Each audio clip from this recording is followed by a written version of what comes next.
In this era, we often find ourselves asking this question repeatedly. Should art mean something? Should films, novels, even music teach us morals, show us the difference between what's good and what's wrong? Or can they just exist to look good, sound good, or even feel good?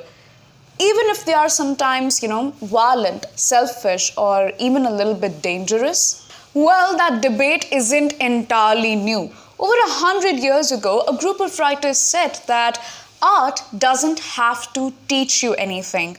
Its only job is to be beautiful. But then I ask you, at what cost? Hello everyone, I'm Riya Gandhi. Welcome back to my channel. In today's video, we are going to precisely deal with this particular topic about art and whether it should have a moral value in society, but from a literature point of view, which is definitely going to help you in your preparation for UGC NET English exam.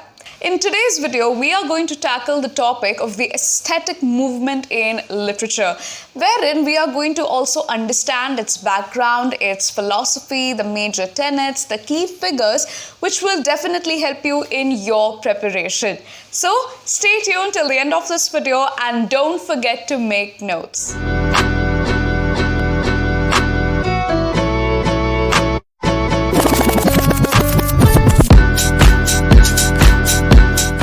To understand the aesthetic movement in literature, you need to go back to the late 19th century England, right, towards the late Victorian era. Now, when we are talking about the Victorian era, if you remember, this was the period where literature was supposed to uphold moral purpose, where literature should have a moral value. Novels were supposed to uplift you, and poetry needed to have a message. Now, as I'm saying this, recall the concepts of Matthew Arnold and his ideas about culture and how art should be very exclusive, right? Which basically made it very elitist at the end of the day.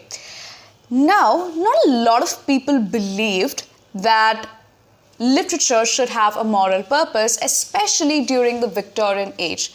There was a group of writers who said, wait a minute, what if art itself is enough? Even if it doesn't have a moral purpose? What if art doesn't really have to do with anything? What if it can just be, right? And this resistance came to be called as the aesthetic movement in literature, which sort of rebelled against all the conventional ideas that were held about literature, right? How literature should sort of like uplift you, should have a moral purpose, should have a responsibility. And they also sort of like went against the prominent philosophies and the prominent ideas that were held during that point of time, like utilitarianism, realism, or even the moral strictness of Victorian values. So as you can rightly guess, aestheticism basically challenged the values of mainstream Victorian culture. It went against Victorian culture and created this sort of their own movement, right? It's very, very separate, like a counter-cultural movement. But where did these ideas originate? Where did they come from? They need to have a source, right? So the source is Walter Pater. Walter Pater was an Oxford professor, and he published this collection of essays from 1867 to 1868 in which he basically stated that you need to live your life to the fullest, right? You need to live it intensely, experience all kind of senses and pleasures and seek beauty. His most popular text, especially very important from UGC NET perspective, is Studies in the History of Renaissance, right? And when I'm talking about Walter Pater, he provided this one phrase which sort of became this characteristic motto or slogan of the aesthetic movement in literature. And that phrase is art for art's sake, right? So producing art, creating art, enjoying art just for its sake and not trying to find any hidden meaning or social purpose or moral purpose or any of those things. He believed that the role of art was not to teach, right? It was not to preach. It was only to delight. Now, moving forward with the video, when we talk about the aesthetes, they believed that form is more important than function, right?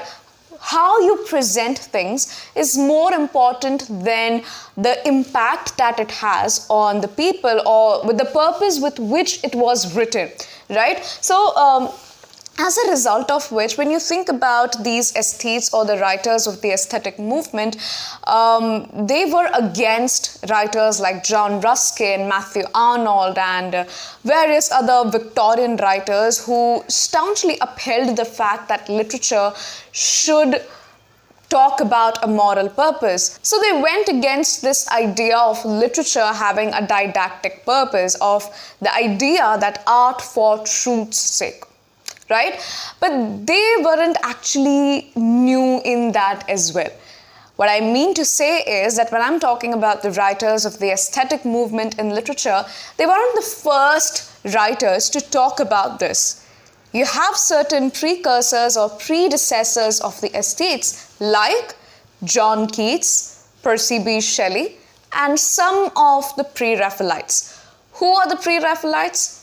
A discussion reserved for another video, right? But for now, you know that some of the most important romantic writers like John Keats and Percy Bysshe Shelley, they have influenced with their ideas, their works and their poems, the foundations of aesthetic literature. Now, all of these ideas, they were later taken up by Oscar Wilde, who is now one of the most famous writers of the aesthetic movement in literature. He sort of, and his works as well, sort of like stirred up this debate as to does life imitate art or does art imitate life? Well, this debate deserves an hour-long live discussion, but for now you can mention your opinions, your ideas, and whatever you think about this entire movement in the comment section below. Now, when we are talking about Oscar Wilde, everybody knows that he wasn't just a writer. He was like this walking piece of art. Everything about him, including his fashion sense, his wit, his dramas, it sort of like screamed aestheticism, right? And he also believed that in literature, you need to give more importance to style rather than substance, which takes me back to the idea about how the aesthetic literature sort of gave more importance to form rather than function. In fact, he even once said that all art is useless. He did not mean it in any negative sense. In fact, to him, it was a compliment.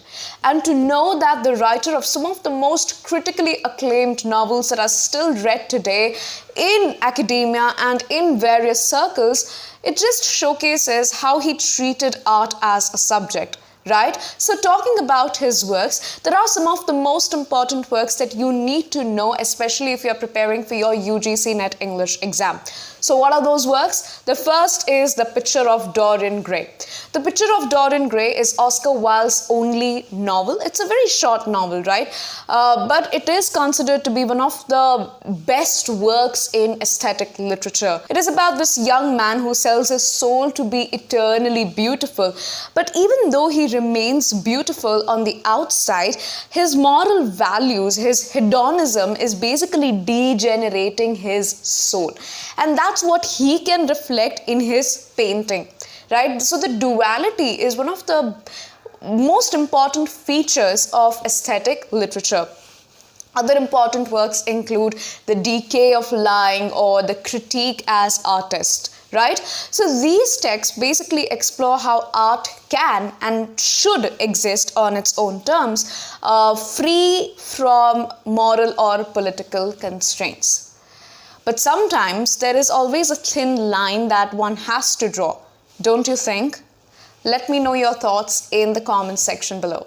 That's it for today's video, folks. I know that this was a pretty short video, but having a conceptual clarity about aesthetic movement, the main writers associated with it and their key works will definitely help you in some or the other way in tackling questions related to UGC NET English exam. So if you found this short video informative and helpful, please like, share and subscribe to my channel for more such insights on literature and UGC NET English. Thank you so much for watching till the end. I'll see you in the next one.